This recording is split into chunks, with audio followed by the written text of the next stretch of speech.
They say the Federal Reserve is nothing federal and has no reserves, right? So they do print more money, and they rob you from your wealth and from your savings, and that's immoral. But it's not only immoral, but it also destroys some basic economic principles, like, for example, saving or your pension. From these financial publications, they will print lies. But there's something special about lies, is that they don't last for long. They don't last long. So when people realize that these things don't make any sense, or they see from themselves the difference, like you, for example, you have gone 3 times to El Salvador in different in different times, and so they see things into a different light, and they see reality. So reality always imposes itself over lies, just because it's real. So it's easier to uphold it, or it's easier to show it or to demonstrate it's true. So we're taking some heat, but if you look a little back, they didn't care about us before. So right now, yes, we do have bad publications in Forbes and Financial Times, but they weren't writing about El Salvador before. It's not like we lose anything. So, and there's other publications writing interesting stories about El Salvador. Some guy this is a joke, of course, it's not, but he just said El Salvador has the most documentaries per capita.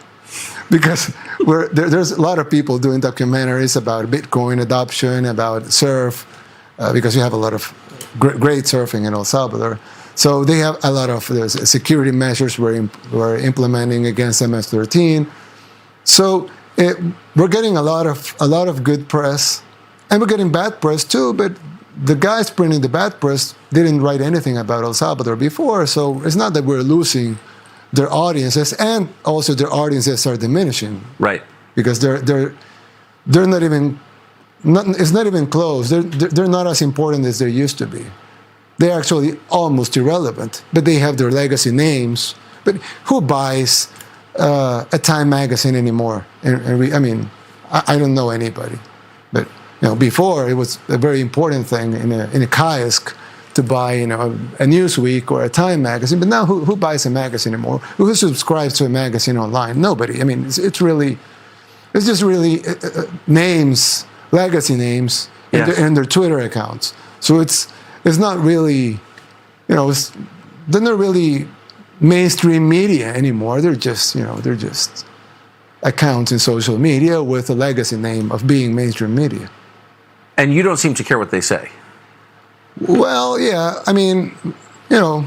I have learned not to care. But of course, at the beginning, I do care. I did care because for me, I thought they were important. Now that I see they aren't, and since they are not treating us that well, I've learned not to care. And I think it's better because and if you look at the ratings, for example, the amount of subscribers they have, it's really ridiculous.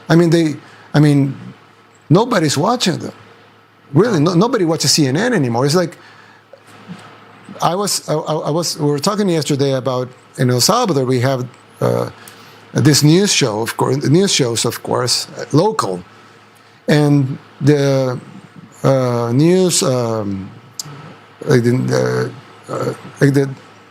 news show, and like nightly news. Yeah, the nightly news, the main nightly news, local nightly news. Channel 4. Yeah, Channel 4. They have like 1 million viewers every night.